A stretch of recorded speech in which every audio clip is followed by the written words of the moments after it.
In just a minute now, you will see the witch in her supernatural form. Rabies for biting a rat who stood between her and her ice cold fatty the night outside MSG. I was at a festival with Nora, and she went up to this lady with a baby and blew DMT smoke in her face. Welcome to the party, bitch. Little like thing of holy water, and so every time she goes sees the dead, she just sprinkles people with fucking Bobby's ball water. So I heard Nora almost got beat with a baseball bat in Chicken Alley for too much underboob. Don't call me more. One Nora! Welcome to the party, bitch. You know, I'm asking, what sign are you? Libra. Libra? Yeah. Sagittarius. Leo, duh. Leo, duh. Hello. I Come knew on. that the minute you walked in. Yeah, we're both in that. Okay. Hello, everybody. Welcome back to the 5th episode of Don't Call Me Boring. We went a little rogue. I know we're just listening to some rock and roll. If you haven't seen the episode, it's on YouTube. It's with this guy, Bill from the Grateful Dead. Or wait, I'm sorry. It's with this guy, Tom from the Grateful Dead. Sorry, there's just this guy next to me and I'm starstruck. But today I have one of the most celebrated, illustrated men in fashion. And my long-lost uncle, Bil Donovan. That's right. Hi, Donovan. Welcome Hi, to the Donovan. podcast. How are you? Hi, Bill. How are you? I'm good. How are you, God, Nora? it's been a while. It's been a week. Yeah. How did we That's meet? a week. Ali, I think you crashed into my studio, didn't you, unannounced? To me. Yeah. I wouldn't have it any other way. Yeah. Was that the best knock on your door you've ever had? Yeah, it was great. Thank you. Great. From the minute you entered, I knew I was in a charmed presence. Oh my goodness. Well, I met him. So I was filming a music video for this named Jay Lennox. Is coming out soon. And we're in this Brooklyn studio. And it looks like it's like an apartment building. I had to go pee with me and my friend Chaser. They let us have some vodka. You know, it was a rap music video. So we're a little tipsy, and I'm like walking back to the studio, and I see just these gorgeous, like, naked women in beautiful clothes and everything. And so I walk in, and I'm like, hey, mister, do you need a figure model? And he's like, sure. And I was like, all right, what's your name? And he's like, my name's Bil Donovan. And I was like, my name is Nora Donovan. And we became fast friends. We did. Yeah. And I found out that you grew up in South Philly, which is where I'm from. How's that? Talk about South Philly. We're kindred spirits somehow. Talgo County. I mean, yeah. Go Birds. South Philly was great. I loved growing up in South Philly. Yeah? Did you? My dad's from South Philly, and this whole family's from there. And my uncle used to own a bar that had the best burger in Philly. Wow. Did you play basketball there? Do you see how tall I am? Well, I think I could throw a basketball. I don't know much about sports, but I watched Fresh Prince of Bel-Air, and so, you know the theme song. Yeah, I do. West Philadelphia, born and raised. Yeah. So, South Philly, did you ever get into any trouble there? I was pretty good. I mean, I went to Catholic school for 12 years. That kind of means like you're the worst. The people I know that get to Catholic school. Trouble with the nuns and some of the priests, but I didn't get into too much trouble. Nice. I was a good kid. Yeah? Yeah. What was your favorite subject? Art. Dog. Well, we didn't have much art. I think the interview, I guess, could end there. Yeah, I really sucked at like liberal arts and math. I was horrible, and I just wanted to draw, and I would draw in the side of my textbooks. Would you draw on the wall as a kid? I did. I drew I had my own bedroom. My sister left. My older sister. She got married, and I got the back bedroom, and I did a mural on magic marker all over. My mother wanted to kill me because you can't paint over that. No. It's still, it just keeps coming. Is it still there? They sold the house, but when we left, we tried to paint it over, and that was years ago. That was like maybe 15 years ago. It's still there. Yeah. I mean, I feel like they should keep that there. It could be worth money now. I doubt it. But, thanks for that. I know. Now the whole mid-century modern boring aesthetic is alive. Yeah. I've just moved into a new apartment in Jersey City, and are you familiar with this man called Jordan Firstman? No. I'm surprised you don't know him. He just put out this movie with God, he's like a gay director and a very avant-garde director. I don't know. Check it out. I'll tell you about it when I can think about it. But you need to look at his apartment tour on Architectural Digest, because it's like he has painted clouds everywhere. It's like it's Liberace and if a chic Liberace with good taste had an apartment. Beautiful. It's very cool. This is my utopia, so the apartment, we live in the East Village. We live in like a really small apartment. In New York City? In New York City. That's crazy. Yeah, totally crazy. I'm like, New York City's known for spacious apartments. In the East Village, yeah, hello, shoebox. Yeah. In the East Village. Wow. So we're dead center East Village, and we paint, but we're not too crazy. In what we do, but we should. Yeah. A little bit more. What was the first neighborhood in New York City that you moved to? Oh, I lived in Kips Bay on 33rd and 2nd Avenue with 4 other roommates, and then on the weekends it would turn into like 12 roommates. Yeah. I mean, it was like a salon almost. Yeah, that's 20-year-old kid, like in the city with your friends, and who was coming over, and they would just, we said to one friend, like, why don't you stay over one time? And he brought his suitcases and moved in, never left. Yeah, no, I had a guy I was dating once, and he'd stay over. There'd be like a sweatshirt on the sofa, and then the next day there'd be like a backpack, and then after a month there was this whole thing. So I was like, wait, are you moving in with me? Slide trick. So you lived in Kips Bay, and then like what was the next couple neighborhoods? I know there's like a hierarchy. Yeah, I lived in Kips Bay, and then I moved with a friend of mine not far from there. We stayed in the neighborhood, so to speak, on 33rd and 3rd. Yes, 33rd and 3rd. No, 38th and 3rd. Carla, and then I moved to 17th and 5th with 2 friends. They moved up from Philadelphia. So I lived with these 2 girls, and then I got my own place on 14th Street and University. Your own place? My own place. In New York City? In New York City. Wow. And then that's when I met Ken. Studio apartment on 14th Street, and we had 2 friends who subletted to us in Gramercy Park. Wow. It was amazing. And Ken had this apartment. He went to NYU. He had a rent-stabilized apartment in the East Village. So after Gramercy, we just moved into there. East Village is like I feel for a lot of people that's like my dream village, it's changed. Yeah, it's changed. It's not as bohemian as it used to be when we moved in. I was just there recently to film another music video. It was a little bit more artsy, but Cafe Wall was there, right? It's like Cafe Wall. Every time I see that, I just get so excited. It makes me think of like the old bohemian days. Yeah, I mean, when we moved there, it was great. It wasn't too safe, but it still had character. Yeah. Like to me, the areas that aren't safe, they have the clubs, they have the bars, they have the restaurants. Everybody's starting out and struggling, but it's great. I love that energy. Do you think you're gonna stay in the Lower East Side? I think because of our rent stabilization, we have no choice. Yeah. For the time being, we're thinking about maybe getting another place somewhere outside of the city. South of France. Yeah. South of France would be great. Well, I'm considering moving to France, south of France. Are you? Yeah, I grew up in France. Oh, nice. Yeah, but I love south of France. I grew up in Lyon, which no one knows because it's not Paris, but it's like the second biggest city. But south of France. Have you ever been there? No. I've been to Paris. I know, I know you've been a lot, but you haven't been to south of France? No. You would love it. It's like, I've never been to Miami, but I imagine it's like the chic Miami where it's just like anything goes or I guess like Capri vibes. Like I'm thinking like Dolce & Gabbana light blue commercial when you're just like driving down like the highway and everyone's just kind of free and yeah, gosh. I can picture you there. Yeah, well, I can picture you there too. So who's Well, maybe we'll go together. Let's go. Let's go. Let's call our bosses right now. Ken's my partner. He's my husband. Yeah. How'd you meet Ken? I met Ken on Fire Island more than 20 years ago. And he was in the house next to mine. And we started talking and flirting. And then he came over and he told me he was an artist. He had just graduated at NYU. And he wanted to go around the country doing subversive art.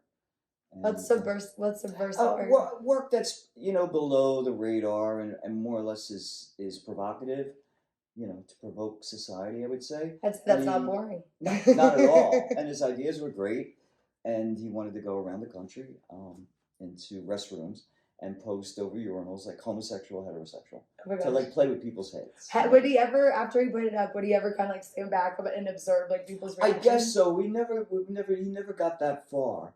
The whole premise was to have people go into a place and all of a sudden be confronted with identifying who they were. Yeah. Or not identifying who they were. So that's what I love, that playing with the head a little bit. Yeah. And we shared a lot of ideas creatively, and that was more than 20 years ago. We still still together. So, Wow. yeah. What was like your favorite club to go to in Fire Island? There's one club called the Pavilion, which is in the Pines, and then there was a club in the Grove called the Ice Palace. So you would go there and dance like, all night. Yeah. A lot of coffee? Oh, a lot of coffee. A lot of caffeine. Yeah. A lot of things that keep you up. That's right. Yeah. What was And then keep you up. Yeah, and then keep you up. And then the birds are chirping. What was your favorite like song to dance to with him? Like back when you first met him at Fire Island? Songs. I'm not a big disco. I was not a big disco fan. I really love Motown.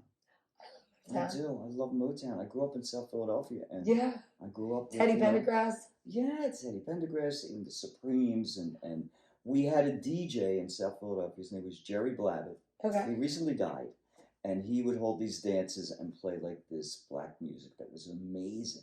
Yeah. And you just wanted to move to it. Yeah. So that's ingrained in me. Yeah. Somehow. I love that. There's this boiler room set, and it's what do you are you familiar with De La Soul? Yes. Yeah. So one of the members of De La Soul, it's like 1 hour, and it's all just Motown and little David Bowie, and just like it's the best ease into Sunday morning type of mix. Like I love Motown. Yeah.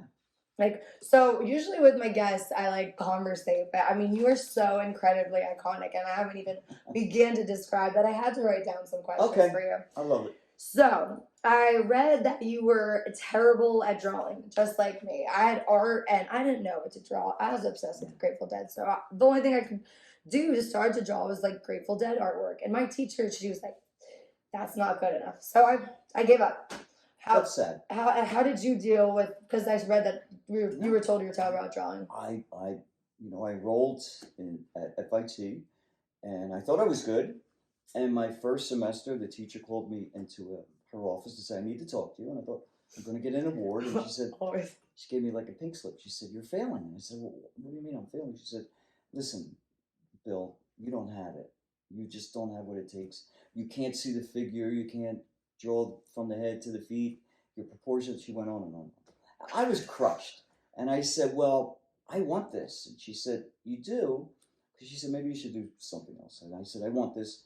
And she said, "Okay, you really do?" I said, "I saved my money," because I did. I paid myself and the student loan. And okay, you're going to have to work really hard then. You're going to have to draw from life every day.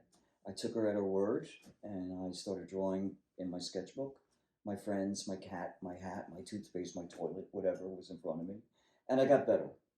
And it taught me that it was practice. Yeah. As boring as that is, it was practice. No, it's so true. For some reason, drawing is so intimidating to me. Like I love to try new things, and I guess I'm not as persistent as you. When I heard I wasn't good once, I gave up. I was like, I guess I just wasn't born with it. I hate that. Yeah. I hate that. Shame on that teacher. I know, really. Seriously. And I mean, yes, I know it's a Grateful Dead logo, but like that as an art teacher, especially in high school, you're there to inspire people, even if they drew like a leaf. You're there to nurture them. Yeah. Because who's to say who has talent and who doesn't? Yes. And who's to say your passion won't overcompensate for your lack of talent and get you talent? Yeah. That's my feeling. Ms. Monahan, you gotta inspire the youth. That's why I got arrested a couple times after high school. No, I'm just kidding. All right, so we've all had terrible teachers. I know that you were a professor at FIT. How did you make sure that your teaching style wasn't like the teachers that you despised in school? Because I had I studied to get better. I took so many classes. I did the Art Students League, I did Parsons, I went to SVA for 6 years, and I had some amazing teachers, and I had the information they had given me that I could filter through my vision to give back to my students. I also wanted any student who entered my class to work, but to have fun. Because my feeling, and I don't know if this is general for all institutions of learning, but kids come in and they have a passion, like you did. Sure. I want to draw, whether it's a Grateful Dead poster or whatever. Yeah. I want to draw. And then it becomes work. And then it becomes you're critiqued. And for me, drawing is a beautiful form of grace. You are taking, it's immediate. You're taking something from inside, you're looking at something, and you're putting it on paper. It's like a pulse that moves on the line of paper. You get turned on. Yeah, I mean that. And so I wanted these students to come in and enjoy that process. But also, I taught them. Yeah. And they didn't know I was teaching them. I would give them exercises, and they would do the exercises, not realizing they were strengthening their draftsmanship skills. So that's how I broke the mold, at least for me. Yeah. Plus, I didn't know what the hell I was doing. I just started. No one gives you like a template. This is how you teach. Yeah. But if you teach what you know, and the other thing is very important, be honest. If you screw it up, tell the kids I screwed it up. I'm not perfect. Very important to be honest, because you guys are smarter than the teachers. Yeah. And that's Wait, whoa. Actually, I wasn't. That like took me a second to kick in. Whoa, I've never thought about that before. Never thought I've been smarter than a teacher. Yeah. Well, because they are, and I had someone who advised me when I started teaching and said, "Oh, you could tell them anything; they'll believe you." And I was like, "Oh my God, I would never, ever do that. Yeah. Ever." So I was always honest. I did demos for them. And I would screw up and I would say, I'm going to start over, because sometimes you just don't have a good day. Yeah. So it worked. Did you ever have to kick a kid out of class? I did. Why? I would kick a kid out of class politely. I never raised my voice. I did I when won't I tell first you. started teaching. I would get a little frustrated, but then I realized that if you bring that frustration into the class, you are actually coloring the ambiance of that class in a negative way. So I had a student, and I would start teaching maybe 10 minutes after the class started. Let all the students get together. And the one thing I say in every class at the beginning is that I'm very serious about what I do and expect you to be as serious as I am. Mm-hmm. I set that as some sort of parameter to follow. And this student would come in 45 minutes. Yeah, 45 minutes, train. And at first you're like, okay, it happens. But it was continual. And I remember the student came in, and I was being reviewed by another teacher. Mm-hmm. And this student came in, they were late, and I said, you can't, in front of the other teacher, I said, you can't, the one that was reviewing me. And I said, I'm sorry, because I'd started the class. Mm-hmm. And I start with exercise, so you can't go back. And they said, well, no, I said, well, it's too late. And the student said, well, my parents are paying for this. And I said, well, then they're wasting their money. Yeah. And the student left, and the person reviewing me said, they called me Donovan. Donovan, that's not really good to do to a student. I said, well, that's setting a professional level and standard in the class for the other students to rise up to. And that's how I always felt about teaching. Don't lower it, raise it up, and you will meet it. Your class, your rules. My rules. Yeah. Yeah, but to give. Don't invalidate their intellect. I took some classes, I don't know if this ever happened to you, where the teacher would speak in words or phrases that went over my head. Every science class I've ever taken ever, and accounting. But some of it goes through. Some of it gets through. Yeah. If you trust yourself, it will come through, and that's what I believed with my kids. That rather than talking down, I would talk up so that they would raise it. Would you give them big assignments over the long winter break? Oh God, no. Okay.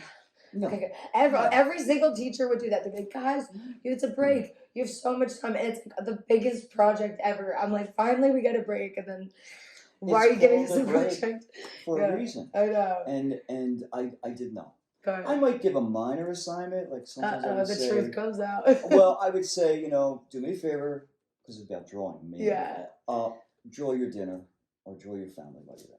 That's in cool. your sketchbook. Did you ever, this was like last question I'll ask you about teaching, but did you ever I don't know if kids had to do like presentations, were there ever ones that were perhaps extremely subpar that were hard for you to pretend to admire, or you would struggle to give feedback? I'm trying to word this the most polite way I can. No, I can find something in everybody's work that's beautiful. That's good. And to me, it's the work. Yeah. So I've had students who would bring in work that was just substandard because of their technical ability. Yeah. But the work that they put into it was magnificent.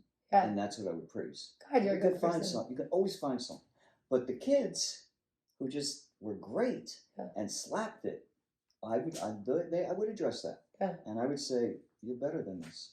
And they admitted it. But I never said it in anger. Yeah. And I never embarrassed anybody. That's good. really important, because you don't know what these students are feeling. and you get a sense teaching of each student in your class. Yeah. Who they are, their personality, and that's part of the challenges no one tells you, I guess, when you become a teacher.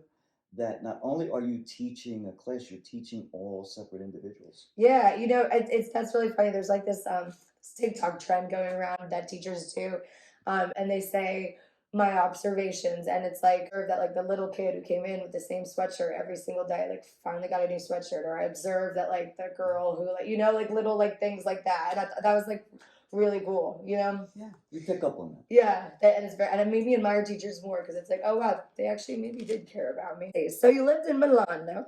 Tell me about Milan. Yes. Tell me about the most romantic adventure or date you went Oh, in Milan, I just I dated an Italian boy, Antonio. And that was, Antonio.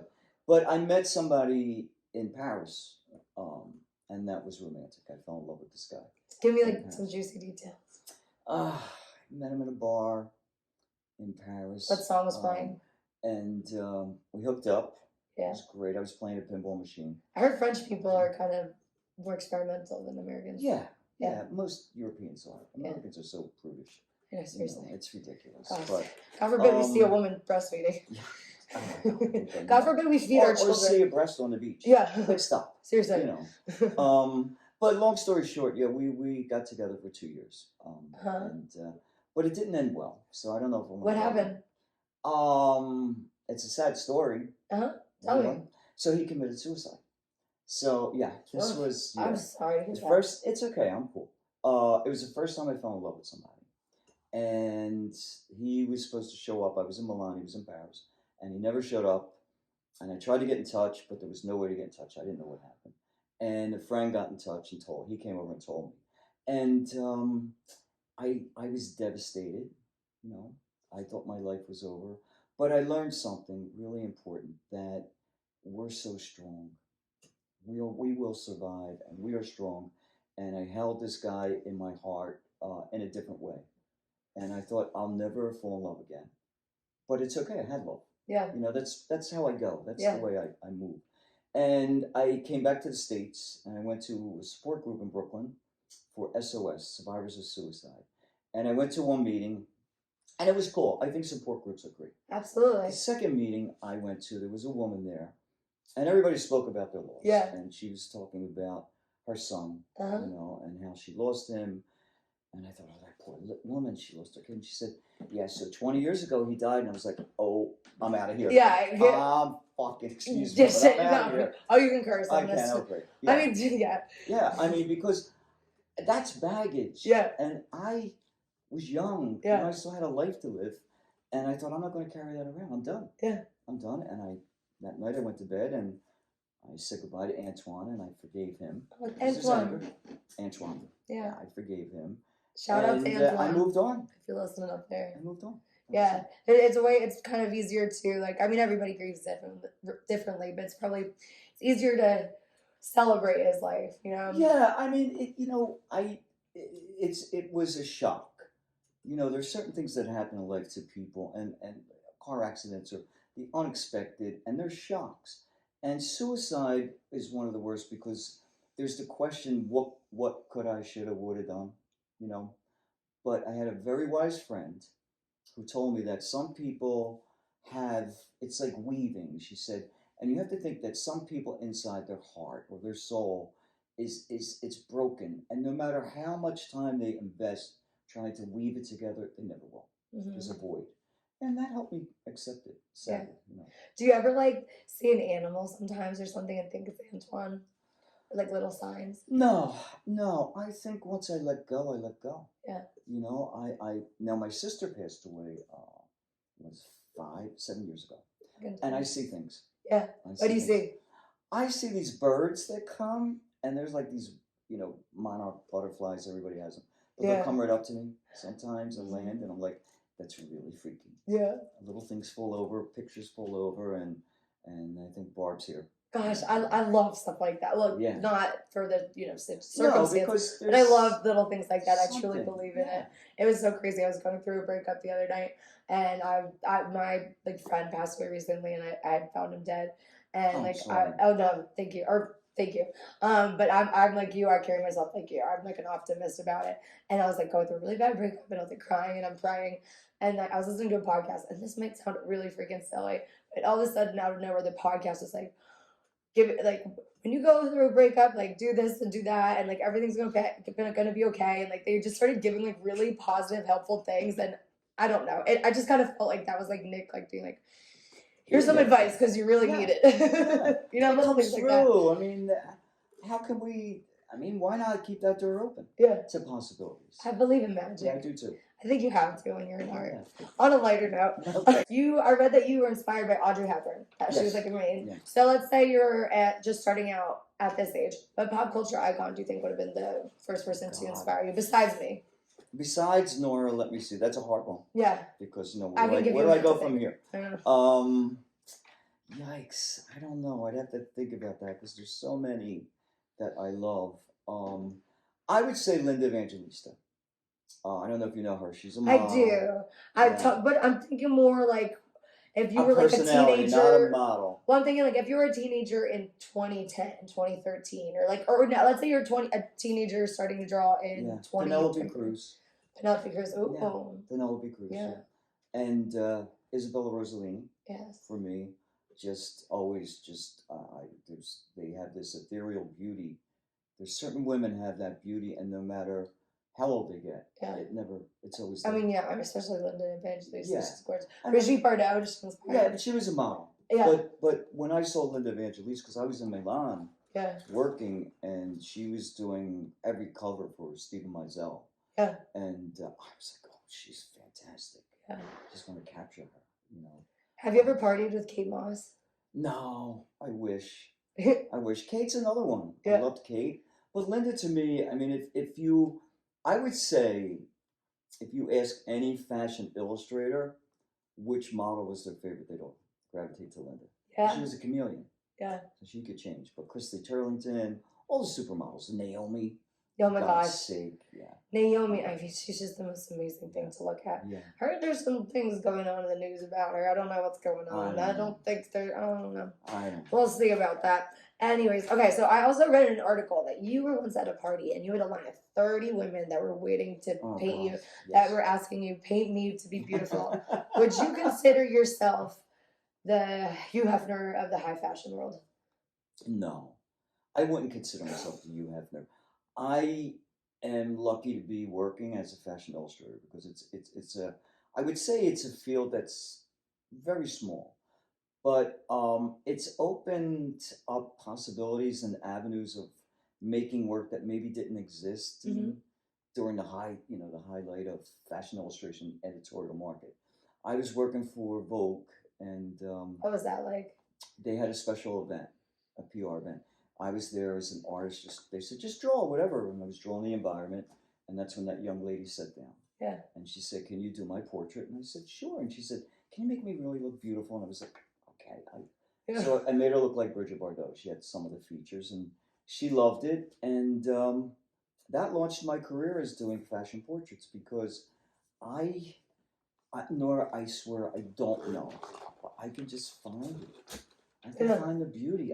I'm not sure where the hell that comes from because, I certainly have some dark episodes in my life, but I can always find the beauty somewhere. I'm attracted to it. Yeah, I think that's just also a natural attitude that some people are born with and some people aren't. Like my dad was always a very optimistic person, and like some people just are always drawn to the negative, and it's like life is can be so hard. Why don't we just try and be happy, And wait, what was you said you were drawn to the beauty. What was the other thing that you just said?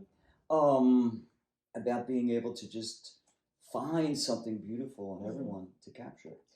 Do you find anything beautiful in Hitler? No. Okay, cool. No. Good question. No, I don't. That's dark. That's just, I went back to school. I'm just teasing you. I went back to school for fine art. Yeah. After years of doing fashion illustration, I went back to school because my friends were dying of AIDS. Yeah. And I wanted to paint that. And you couldn't accomplish that with a fashion illustration. Yeah. So I thought, how can I get my voice into the paper? And I went back for fine arts and I took a class and I got my degree in fine arts from the School of Visual Arts.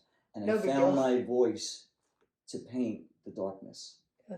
You know, it was very cathartic, and then you move beyond that. Yeah. You know, enough of being cathartic and I heard something interesting. I had this like new friend once. Like this is before we could drive, and like her mom picked us up. We were going to the movies, and I'm just being me. I'm laughing. I'm cracking jokes, and the next day she told me, she said her mom said the happiest people have the darkest demons, and that stuck with me. I was like, oh my god. Oh God. But that's quite a philosophy. I know, but I mean, I guess I thought like I was kind of relating it to, you know, that we all have like darkness inside us, but I choose to like try and live in the light. Everybody does. Yeah. I mean, I wouldn't be able to paint the light if I didn't experience the dark. Yeah. I mean, that's so important. How you choose to walk that path is up to you. Yeah. I choose to follow the light for me. But I mean, obviously, I've experienced a lot of loss in my life and poverty as a struggling illustrator, artist, and hardships. But I never looked at it as being dismal in the end of my life. I looked at it as like a new beginning somehow, to reinvent yourself, or to look at how do I go? Yeah. I mean, we're alike. We're both survivors. Yeah. You know, we're survivors, Yeah. and no matter what is thrown at us, we'll find a way somehow to navigate that positively and make something good out of it. Yeah, I know. I don't want to get religious, but it's like that Chumbawamba song. I get knocked down and I get up again. You know, Yes. That's Me what I too. live by. Me too. Many times. Oh my goodness. So you're an illustrator for fashion, but there's so many illustration careers. Why are you not a courtroom sketch artist? That's what I want to know. I could do that because to me that's the silliest job. no, It's not silly, it's a great question, and when I started drawing profusely in the sketchbooks, I trained my eye to see to draw live. Yeah. Like I could draw you, I draw him, I could draw anything live because it's practice. Not that I'm this gifted illustrator that can do it. I'm a good draftsman because I'm trained. Yeah. If I went to a courtroom, I'd be able to capture everything. Yeah. But I choose not to do that because I'm luckily busy. Yeah. I just did a calendar for South Coast Plaza, and I do a lot of freelance work, that editorial work for Luxure. I'm going to work with a designer soon. Which designer? Yeah. Which designer? Oh, he's a great designer. He's like the only couturier Who? in America. His name is Ralph Rucci. If you haven't seen his work, look it up. He's brilliant. And he's also from South Philadelphia. All right. Well, we might have to do episode 2. Have you ever worked with Julia Fox? No.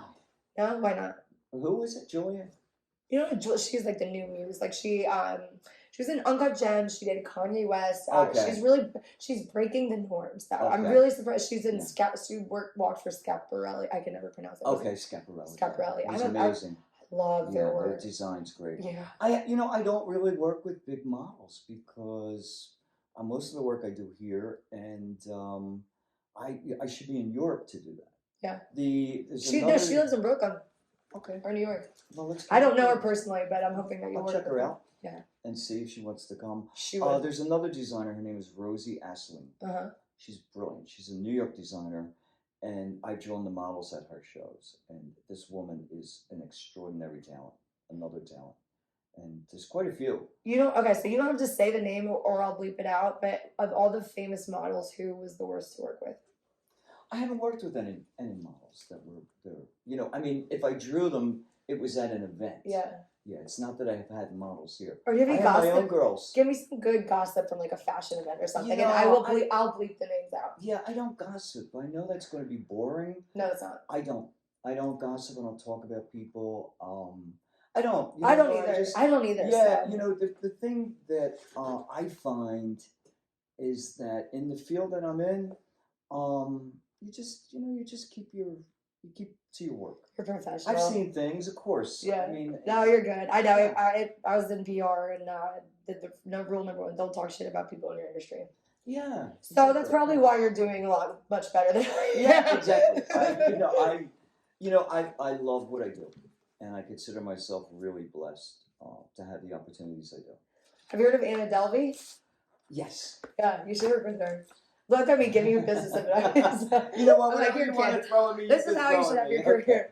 What do you think of her? I think she's somebody who created a narrative for herself, for the life that she wanted, and she's brilliant at what she did. It may not have been ethical, and she hurt some people along the way, which, you know, is not always the best way to go. But she's a visionary in some ways. Yeah. And she had some really good ideas. Yeah.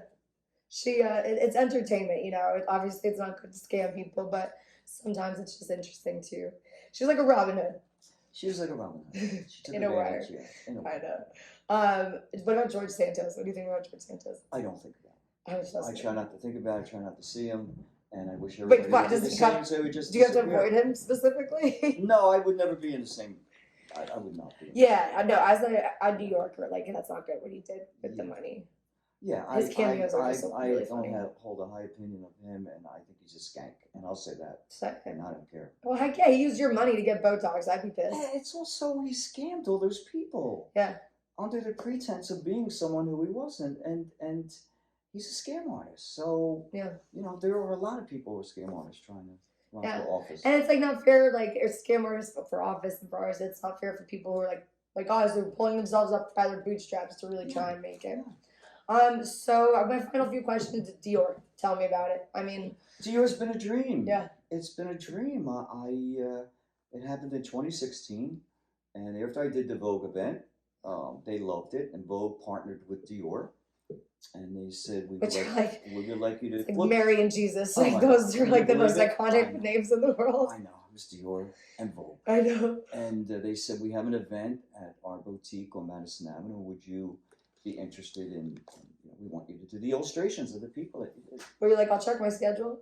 No, I did not. No, I did not. I said, sign me up. Sign me up. And this was December 2018. And I went and I did the portraits. I love people. I love women.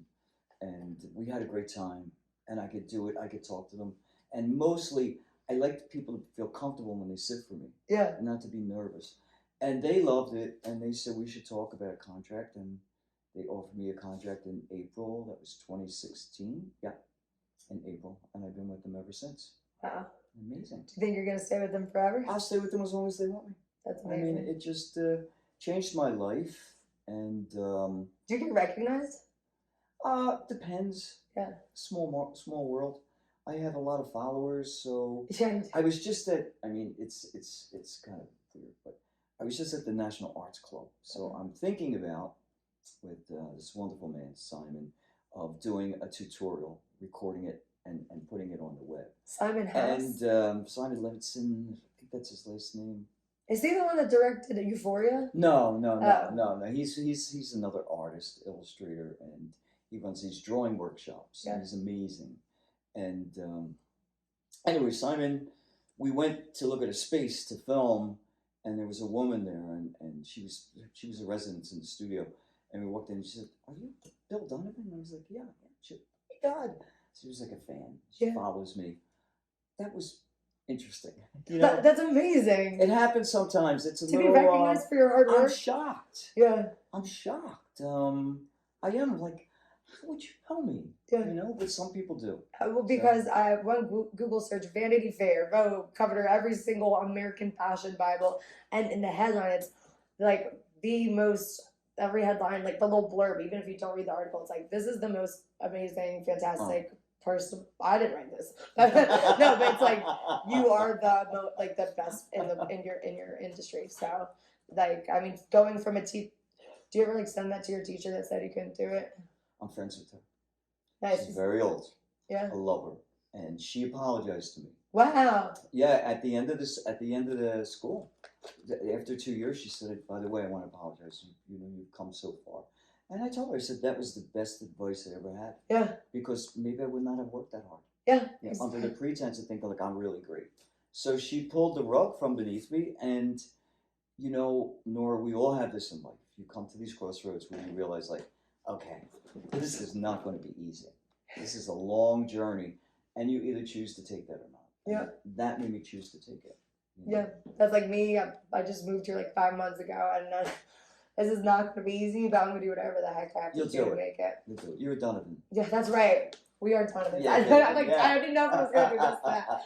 All right, last question. What do you listen to these days? What makes you shake your booty? Well, we took swing lessons, Okay. Ken and I. I like to sing in my studio, so Ken's going to get me singing lessons. Can you give it a little 5 No, I seconds? wouldn't. No I'd be worries. embarrassed. All I right, how about fly ready a little? me to the moon and let me swing amongst the stars. Something like that. So I need to take I'll do lessons it. so I can figure out. That was really good. How to I'm breathe not and- just saying that. You have a nice low register. That's what he said. So he said he has theater background. Doing that, some dinners this week with some good friends, and we're going to do some trips. We went to Mallorca. When did we go? In October, and we went for like almost 2 weeks, and I went to Italy for a while. So we're planning travel. We're going to go to Portugal. We want to go to Mexico. I have family in North Carolina. I need to see them. Where in North Carolina? In is it Fort Mills, Oh. South Carolina, Fort Mills, and then I have my niece Christine in Charlotte, and my other niece Sue is in Hilton Head. Oh my God, I love Hill and Head, but watch out for the Never alligator. been. Watch out for the gators. Oh, get out. No, like I my parents had like the nicest timeshare ever, and then you just look out, there's a gator. My God. We were in the we were going to get like a beer or something at like the little thing, and there was a gator in the store. Get out. Yeah, but you know what? If I didn't die yet, then I don't think I'll die now. Yeah. I If ain't you lose a scared. leg, you lose a leg. That's You get right. a better stiletto. I know exactly. Yeah. I'll have you design me a prosthetic. Okay. Final question. Tell me something funny about yourself. Tell me something. I am a simple ass. I'm silly. Yeah. I'm really goofy and silly. I'm clumsy. Yeah. Very clumsy. I'm always banging into things. I love to dance. You heard that, ladies and gentlemen. So clumsy.